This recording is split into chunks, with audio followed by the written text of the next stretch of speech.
آج آئیے میرے ساتھ کھولیں پرانے عہد نامے میں سے زبور جو ہے ان کی کتاب میں سے ایک زبور پر غور کریں گے۔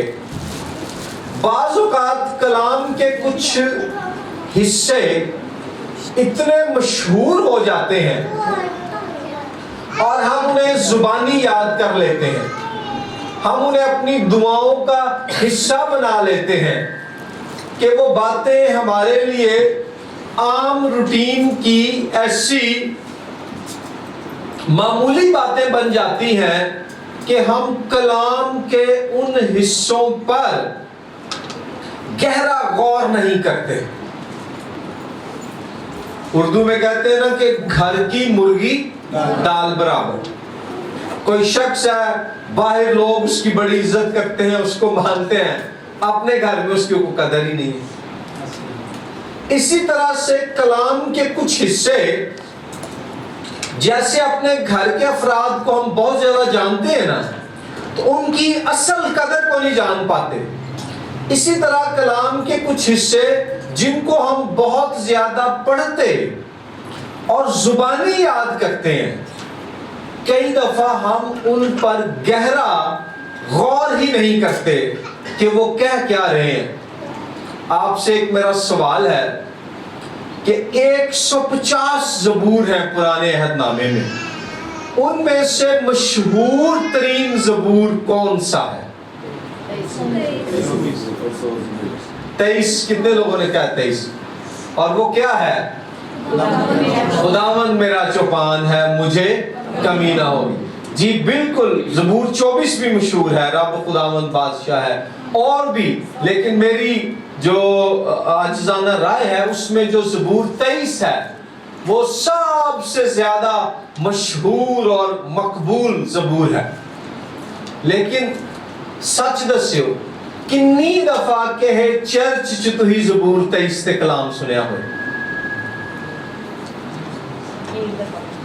ہاں جی، یہ کہہ رہی بہن ایک دفعہ بھی، وہ اسی بس پڑھتے رہنے ہیں۔ اچھی بات ہے، میں یہ نہیں کہہ رہا نہ پڑھیں، لیکن کئی دفعہ ہم کیسے پڑھتے ہیں؟ سمجھ کر نہیں پڑھتے، غور کر کے نہیں پڑھتے، اور طوطے کی طرح رٹا لگا کر پڑھتے ہیں، جویں کوئی جادو منتر ہے، کوئی ٹونا ہے، کوئی فارمولا ہے، اے میں پڑھاں گی تے ڈینا دوڑ جان گیا۔ لیکن آج ہم کلام میں سے اس زبور پر غور کریں گے۔